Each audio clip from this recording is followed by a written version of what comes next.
하나솔루션 유상증자 했는데 이거 뭔가요? 이거 삥 뜯어가는 거야 그냥. 이거는 저 쓰레기짓이라고 봅니다. 이런 게 어디 있어요. 그냥 동네에서 진짜 양아치 형들이 힘 없는 애들 가가지고 삥 뜯는 거랑 본질적으로 똑같다고 봅니다. 진짜 이런 일이 있어서는 안 되겠고, 설명 한번 드려볼게요. 안녕하세요. 육아하며 주식하는 소은파파입니다. 안 좋은 이슈가 있었는데 오늘 장도 안 좋은데 하나솔루션 유상증자 이슈가 있어가지고 화도 나고 짜증나더라고요.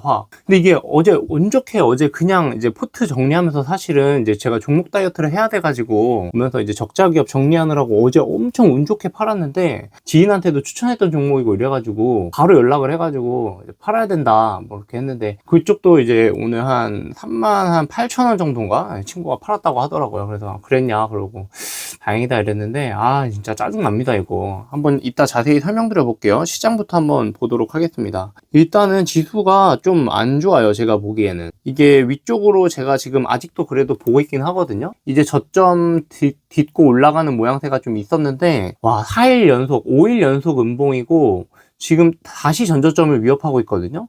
그러니까 이거 5,400 깨지면은 그 다음에 5,000 라인이에요 여기. 그러니까 요 라인 깨지면 지금 요 라인이거든요.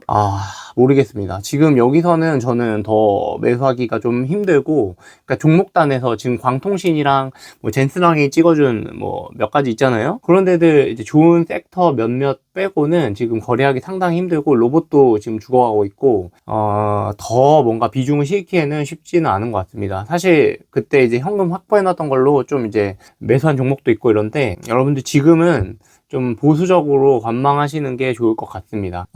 상승을 50, 횡보 50, 하락 0 이렇게 봤었는데 좀 흔들리고 있어요. 하지만 아직 바꾸진 않겠습니다. 그래도 장기적으로는 올라갈 거라고 저는 보여지고 그랬어요. 그러니까 이제 휴전도 이제 30일이나 이제 확보가 됐고요. 트럼프 푸시라고도 하잖아요. 그러니까 트럼프가 내가 금리 4.5 안 가게 내가 지켜줄게, 4.4 몇 가면은 내가 그때 지켜줄게 라고 하는 트럼프의 의지 같은 것도 저는 좀 본 것 같아서, 제가 어제 트럼프는 협상가라고 말씀드렸는데 그런 어떤 트럼프의 능력을 좀 믿고, 그리고 메모리 반도체 워낙 좋기 때문에, 또 오늘 구글 뭐 이슈도 나왔는데 노이즈라고 봅니다. 저는 그런 거 이제 핑계 대면서 장 약할 때 그런 거에 좀 민감하게 반응하는 특성이 있거든요.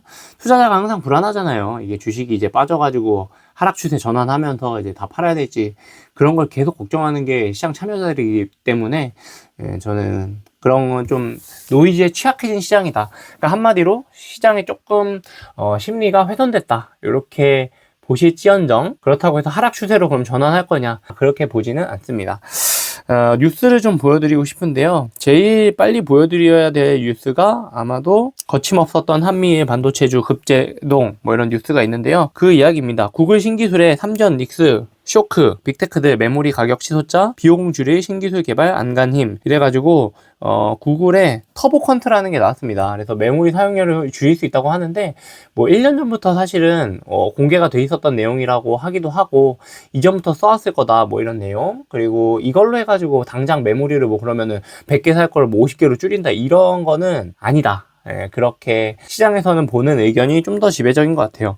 계속 말씀드리지만, 그러니까 이제 고점으로 갈수록, 그리고 고점에서 한번 급락이 나왔기 때문에 이런 상황에서 이런 노이즈들에 점점 더 취약해질 수밖에 없는 거예요. 얼마나 차익실현 하고 싶겠어요. 지금 수익 보신 분들 많잖아요. 사람이 심리가 그렇잖아요. 그런데 이제 이제 팔아야 되나 이런 생각 하던 와중에 갑자기 막 뭐 터보 퀀트 뭐 이상한 거 나와. 구글에서 뭐 이제 메모리 뭐 좀 줄인대, 안 산대, 덜 산대, 이런 거 나오면 불안하죠. 그러니까 그래, 이 기회에 조금 정리하자, 요 정도의 심리로 보시면 좋을 것 같습니다. 그렇다고 해서 다 팔고 떠날 거냐, 그러기에는 뭐 바이오주도 좋았고, 광통신 그래도 살아있는 섹터, 주도 섹터들이 있기 때문에 우주항공 섹터가 매우 강하잖아요. 그런 흐름에 또 갑자기 이제 그런 흐름에 등지면서 시장을 떠날 거는 아닌 것 같다, 저 그 말씀을 좀 드리고요. 또 하나 뉴스 봐야 되는 중요한 뉴스 중 하나는 젠순항 따라가면 돈 번다. 요거는 이제 제목만 좀 보여드리고 싶은데, 광통신이 요새 좋으니까 이런 뉴스가 나왔어요. 제가 저번에도 말씀드렸지만 젠순항이 GTS에서 찍어줬거든요, 몇 개 종목을. 그러니까 완전히 무슨 젠슨왕 리딩왕이에요. 저는 그런 느낌이 들어요. 샌디스크랑 마이크론도 그렇게 해서 오른 거잖아요. 낸드가 뭐 앞으로 더 필요할 거네, 메모리 필요할 거네. 최근에 CPU도 얘기하죠. 그러니까 젠슨왕 얘기하면 그게 다 올라버려요. 그러니까 그 정도로 가장 영향력 있는 사람이고, 제가 보기에는 차라리 엔비디아가 그런 어떤 섹터의 흐름을 쫓아가시기 힘들다면 차라리 엔비디아가 지금 올라온 실적 대비 상당히 주가가 싸진 상태거든요. PER이나 PBR 이런 거 봤을 때, PBR 보긴 좀 그렇죠. PER로 봤을 때 상당히 싸졌기 때문에 엔비디아를 지금 사시면 손해보지 않을 것 같은데, 이런 느낌이 많이 들고 있습니다. 엔비디아에 저도 상당히 많은 거금을 넣고 있고, 또 관리하는 그 해외 계좌에서 미국 주식은 그냥 두고 있거든요. 네, 뭐 그 대응할 수도 없고, 뭐 새벽에 일어나서 어떻게 해요? 육아하고 이러는데 아침에 애기 유치원 못 데려다 줘요. 그래서 뭐 그냥 두고 있는데, 뭐 아무튼 제가 보기에는 젠슨왕이 코멘트에서 아이디 얻으셔라 이런 말씀 드리고, 이거 진짜 얘기할 건데 금감원에서 중점 한다는 이야기가 나와가지고 진짜 중점으로 심사했으면 좋겠습니다. 이거는 진짜 나쁜 거다. 이거는 유상증자가 정말 시장에서 어떤 반응을 가져오는지 몰랐을 리가 없거든요. 진짜 너무 아쉽다. 이렇게 하는 게 어딨냐. 진짜 나쁘다. 전 너무 나쁘다고 봅니다. 그래서 하나솔루션 유증, 그래서 대응 어떻게 할 건지, 어떻게 시장에서 보는지 좀 말씀드리고 싶은데요. 일단은 규모가 2.4조 원이에요. 이게 너무 커요. 커도. 그러니까 이게 지금 6조인가 그렇거든요. 6조인가 5조였나? 시총이? 그러니까 이게 무슨 적당히 해 쳐먹어야지. 진짜 이렇게 하는 게 어디 있습니까? 진짜 일단 설명 드려보면요, 주주들한테 먼저 실주권주 일반 공모 방식이라고 했는데, 그러니까 주주들한테 이제 새롭게 발행되는 주식에 대해서 이제 살 수 있는 권리를 주겠다는 거고요. 주주 돈이 그래서 추가로 필요합니다. 그러니까 하나솔루션에서 뭐 주식이 내가 100개가 있었어. 근데 100개 아무리 쉽게 설명해도 100개는 좀 그렇다. 나 150주로 만들 거야. 이거 수치 무시하고 그냥 한 겁니다. 150주로 만들 거야. 그러니까 50주를 더 찍어낼 거야. 그 50주, 근데 기존 주주들이 같이 희석되면 안 되니까 너네가 먼저 살 수 있게 해줄게. 그렇게 해서 그 주식 판 돈, 너네가 주식 팔아준 돈으로 내가 회사의 부채도 갚고 신사업에 투자할 거야. 이런 거 하는 겁니다. 주주 돈이 추가로 필요합니다. 아니, 누가 그 주주가 회사에 돈 넣고 싶어요? 아무리 회사의 주인이지만. 물론 대주주는 다르겠죠. 자기가 그 경영하는 거고 그러니까지만, 소액주주가 누가, 회사가 기본적으로 IPO 할 때 돈을 벌어다 준다고 하고 주식을 파는 거지, 나중에 그 주식 가져가면 나중에 돈 내야 돼요 이렇게 하고 주식 파는, 그러니까 이게 똥 쌀 때랑 이 똥 싸고 나서랑 다른 건데, 아무튼 자꾸 잡소리 뒤에 설명할 건데, 주주 돈 많으니까 재무 구조가 당연히 탄탄해지죠. 그 돈 가지고 부채 갚을 거고요. 부채가 없어진 만큼 사실은 주식 수가 증가하게 되기 때문에, 그 주식 수는 뭐 이자도 없고, 주식은 또 자본금으로 잡히잖아요. 그러니까 당연히 좋아지는 거고, 주주는 무조건 안 좋죠. 지분 가치가 희석되는 부담이 있는 거고, 주식 수가 증가하니까. 그러니까 돈으로 받았는데 그게 이게 사업 가치가 뭐 그렇다고 해가지고 그만큼 뭐 기술력이 늘어나고 이런 부분이 아니잖아요. 그러니까 일단은 무조건 지금 시장 반응은 안 좋다. 그러니까 20%가 빠졌겠죠, 하루에. 진짜 쉽게 설명드린 거고, 뭐 이제 너무 논리적으로 따지지 마세요. 네. 저도 틀린 거, 조금 틀린 건 알고 있습니다.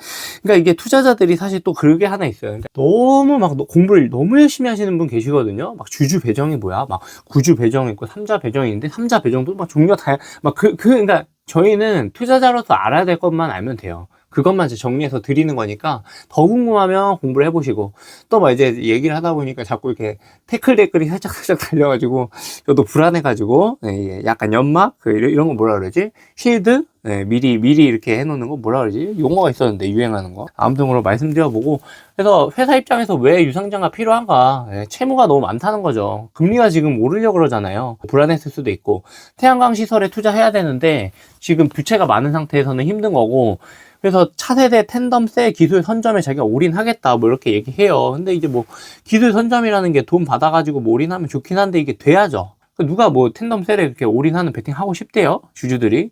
뭐 올인까지 안 했으면 좋겠어. 대충 2, 3등만 해도 돼. 뭐 하나솔루션이 뭐 그렇게 무슨 탑티어야? 뭐 그 정도 아니잖아. 뭐 이렇게. 아무튼 그런 거 있고, 대주주인 한화가 증자에 적극적으로 참여할 가능성이 있다고 하네요. 그래서 이런 뭐 대기업이 모기업이 들어오는 거는 저는, 모기업인가? 아무튼 좋은 것 같아요. 그래도 어쨌든 책임지고, 야, 우리도 그래 돈 넣을게, 니네만 돈 넣는 거 아니야, 우리도 돈 넣을게, 뭐 이런 거를 보여주는 거고, 단기적인 물량 부담 오버행 이슈 당연히 있을 거고요. 그러니까 이제 삼자 배정 이렇게 대주주가 많이 그 신주를 받아가면 그게 이제 또 보호해수가 있어요. 그러니까 바로 시장에 내놓으면 또 주가에 충격을 주니까 얼마 기간이 있을 텐데, 그것까지는 뭐 모르겠고, 아무튼 이런 것 때문에 단기적으로는 제가 보기에는 뭐 아주 좋은 호재가 있지 않는 이상 주가는 회복하기 쉽지 않다. 그리고 5월 14일까지 주식을 보유해야 유상증자에 참여 가능하다고 합니다. 그러니까 싫은 사람은 그 전에 팔아라 뭐 이런 거고요. 오늘 그래서 20% 빠진 거죠. 싫은 사람들, 참여하기 싫은 사람들. 그러니까 소음파파의 해석이지만 시장이 이렇게 해석하는 것 같다라고 제가 해석하는 거예요. 이게 뭐래? 해석의 해석이랄까? 말이 좀 웃긴 것 같은데. 아무튼 요즘 시장에서 무조건 단기 약재 성공 케이스도 분명 있습니다. 제가 일진전기 때도 말씀드렸죠. 사업이 성공하면 굿이에요. 만약 이렇게 받아가지고 세계 1등 했어. 그러면 뭐 더할 나위 없이 좋죠. 근데 제가 보기에는 아무튼 IPO로 주식 팔 때는 야 이거 주식 사가면 돈 벌게 해줄게 라고 해서 팔아놓고 주식 팔고 나니까 나 갑자기 하다가 잘 안 되니까 야 주주들 돈 좀 줘봐 이렇게 하는 거다. 화장실 들어갈 때랑 나올 때랑 진짜 다른 태도다. 진짜 나쁜 거다. 이게 말씀드리고 싶고 아무리 고금리 등이라지만 어렵다지만 다 이해하지만 소액 주주는 주가 하락으로 인한 피해 이게 제일 중요한 거죠. 진짜 나쁘다, 못됐다, 못돼 처먹었다 그 얘기를 하고 싶고 대비를 잘해야 된다. 이런 게 적자 기업의 리스크라고 저는 생각을 합니다. 사실은 적자인 거 저도 알고 투자했던 거고 근데 뭐 저는 어제 진짜 운 좋게 팔았어요. 깜짝 놀랐어요. 그러니까 제가 어제 팔아놓고도 다시 이제 뭐 다른 종목 정리하면서 현금이 생기면 다시 살 생각을 하고 있었거든요. 이런 거 나오면 이제 못 사죠. 이거 손이 안 가죠. 국내 주식시장에 이거는 구조적인 문제고 이거는 해결해야 된다. 그러니까 사전에 제가 생각하는 이제 진짜 그냥 알지도 못하는 이제 지은 뭔가의 뇌피셜인데 주주들한테 전자로 해가지고 카톡 같은 걸로 쫙 뿌려가지고 전자투표하면 안 되나? 전자투표하면 그게 뭐 오래 걸려요? 그게 뭐 하루면 다 할 것 같은데? 그냥 톡 쏴가지고 미리 톡 쏘는 날만 해가지고 미리 알려주고 이날 몇 시 몇 날 몇 시에 할 거니까 이날 투표하세요 해가지고 딱 한 3-4시간 만에 예 아니요로 투표하게 하면 되잖아. 그렇게 해가지고 만약 진짜 주주들이 유상증자 하길 원해 그러면 하면 되지. 무조건 반대 나올걸요. 누가 하고 싶어요. 그러니까 뭐 그런 어떤 주주 보호 장치가 전혀 없는 상태에서 이렇게 한다는 거는 회사한테 엄청 좋은 카드를 줘놓고 쓰지 말라고 하는 거는 이거 구조적으로 문제가 있다. 그래서 이런 리스크 때문에 비중 조절은 분명히 있어야 되는 거고 다른 기업에서도 충분히 있을 수 있다. 예. 다시 되새긴다. 그래서 재무 스토리 차트. 그러니까 재무가 제일 우선입니다. 기업이 매출이 잘 나오고 이익이 잘 나오고 부채 비율이 적당해야 되고 적자 기업 안 되고 이런 거는 기본이에요. 그러니까 걸러야 돼. 그러니까 재무가 좋다고 산다는 게 아니고 나쁘면 탈락시킨다는 거예요. 나쁘면. 이게 다르다는 거 아시겠죠? 스토리 당연히 있어야 되고 성장 스토리는 있는 기업이었잖아요. 하나솔루션이. 태양광이 엄청난 또 여러 가지 또 말하기도 입 아프지만 성장 스토리가 태양광이 요새 굉장히 올라오고 있었고 차트도 괜찮았어요. 수급도 들어왔었고 그래서 좋았는데 재물이 그래서 뭐 많이는 안 샀어요. 저도 막 다 해가지고 300만 원 정도 샀었나? 큰 리스크는 아닌데 그렇게 비중 조절을 그래서 꼭 하셔야 됩니다. 근데 이제 다만 이수페타시스 같은 것도 있거든요. 이수페타시스도 그때 이제 유증 이슈가 있었잖아요. 뭐 하나 에어로도 있었고 그래가지고 하나 에어로 같은 경우는 유증하고 나서도 규모를 좀 줄였나? 그때 그래가지고 아무튼 우상향했어요. 뭐 이런 경우도 있기는 있습니다. 그러나 유증이 없었으면 더 올랐을걸? 저는 그 생각을 해요. 유증이 없었어. 그러면은 유증 끝나고도 야 자금 수혈해가지고 회사 좋아졌잖아 라고 할 게 아니고 유증을 안 했으면은 더 많이 올랐을 것 같고 지금 그만큼 오른 걸 수도 있거든요. 뭐 물론 하나 에어로스페이스가 엄청 잘 됐지만 아무튼 뭐 이런 것도 말씀드립니다. 그래서 무조건 나쁘게만 또 볼 필요는 없는 건데 굉장히 어떤 정보와 불균형이 있는 정보가 되게 적은 소액주주 입장에서는 다른 주식도 엄청 많은데 코스피 종목이 뭐 2,000개잖아요. 굳이 하나솔루션 살 필요가 없다. 저는 그 말씀을 드리겠습니다. 이렇게 이제 하나솔루션 이슈를 정리를 해봤는데 사실 오늘 하나솔루션 소식을 듣고 속상하신 분들도 많을 텐데 주주였던 사람으로서 씁쓸한데요. 처음에 애기 어린이집 보냈을 때 생각이 나거든요. 그러니까 이제 악재라고 생각했던 게 나중에 최고의 선택이 될 수도 있습니다. 그래서 저의 어떤 육아 썰을 한번 또 틀어드리자면 이게 뭐가 있냐면 이게 어린이집이 사실은 저희 동네가 인원은 되게 많은데 어린이집이 좀 부족한 그런 지역이에요. 그래가지고 이제 먼 곳으로 대기를 걸어가지고 막 그때 아예 못 보낸다 뭐 그런 얘기 하다가 이제 보냈는데 아침마다 저기 막 자전거 타고 한 10분 가야 돼요. 그러니까 자전거 타고 10분이니까 걸면 한 20분? 25분? 그래서 이거 아침마다 맨날 어떻게 다니나 이랬었는데 등원 자체가 사실 그러니까 악재였던 거죠. 근데 가보니까 원래 만인세반이 한 10명 정도 돼요. 만인세반이 10명 정도인데 여기가 뭐 어떤 이슈로 해가지고 이렇게 5명인 그런 어린이집인 거예요. 저희 어린이집이. 그래가지고 이제 보니까 인원이 적으니까 선생님이 아이 케어가 잘 돼. 세심하게 해주고, 무슨 자그마한 아이의 이슈 같은 것도 다 하원한테 전달해주고, A가 그래서 적응을 진짜 빨리 했어요. 보통 적응 기간이 아시는 분은 아시겠지만 한 3주 정도 잡거든요. 뭐 빠른 애들은 일주일 만에 하기도 하는데 저희 애도 되게 까다로운 애인데 제가 일주일 만에 적응을 해가지고 정서적으로 되게 안정되고, 지금도 뭐 만 2세 반 가고 나서도 1세 반 선생님 찾을 정도로 되게 좋아하고, 제일 신기한 게 또 수족구예요. 수족구. 여러분들 수족구 아시는지 모르겠는데, 원래 어린이집 가면 수족구가 이제 기본으로 이제 걸린다 그런 얘기 하거든요. 수족구니 독감이니 무조건 이제 앓고 지나가는 건데 1년 내내 한 번도 안 걸리는 거예요. 그래서 뭐 짜잘한 감기가 있었지만, 그래서 처음에는 이제 멀어서 힘들다고 투덜댔었는데, 그 거리라는 악재가 알고 보니 우리 아이에게는 최고의 케어와 건강이었다는, 뭐 그래. 그래서 되게 사실은 만 2세 반 올라가면서 어린이집을 바꿀 수도 있었는데 지금 계속 다니고 있거든요. 그래서 아무튼 뭐 하나솔루션 유상 증자도 이런 거 생각해 보면 당장은 우리 주머니 사정을 어렵게 하고 멀리 돌아가는 만드는 악재처럼 보일 수도 있는데, 이걸 통해서 이제 자본시장이, 주식시장이 좀 개선되면서 사실은 또 어떤 주가 하락이라는 매를 먼저 맞고 나중에 이제 사후 AS 이렇게 돼서 뭐 어떻게 주식시장이 더 좋아졌으면 좋겠습니다. 이게 뭐 주식시장에 이런 이슈들이 계속 생기면서 분명히 정치권에서도 반응할 거고, 이렇게 되면서 나중에 뭐 지금은 혹시 손절을 못 하시고 갖고 계신 분들은 나중에 자본시장 좋아지면서 하나솔루션 사업도 성공하고 이렇게 해서 1년 뒤에 그때 막 떨어질 때 멋모르고 샀던 게 신의 한 수였네. 뭐 워렌 버핏 장기 투자하라더니 진짜 수익 났네 그 덕분에, 뭐 이렇게 말할 수도 있습니다. 그러니까 사실은 비중 관리를 잘 해놓으셨다면은, 뭐 예를 들어서 자기 포트에 한 10% 정도 하신 분은 자기 포트 전체로 보면 10% 중에 20% 날라간 거니까 2% 손실이잖아요. 주식하면서 2% 정도 손실은 감수하셔야 됩니다. 뭐 주식 중에, 주식이 뭐 위험 자산인데. 아무튼 그렇게 생각해 보면 좋은 결과를 가져올 수도 있으니까 일단은 응원을 하고요. 육아도 주식도 당장 눈앞의 고생보다는 그 뒤에 올 성장을 믿어주는 그 마음을 도 필요하다, 뭐 쓰리겠지만 너무 상심하지 마시고요. 또 멀리 돌아가는 이 길이 우리에게 더 큰 건강과 수익으로 돌아오길 함께 응원해 보겠습니다. 구독, 좋아요 꼭 좀 부탁드리고요. 감사합니다. 여기까지 하겠습니다.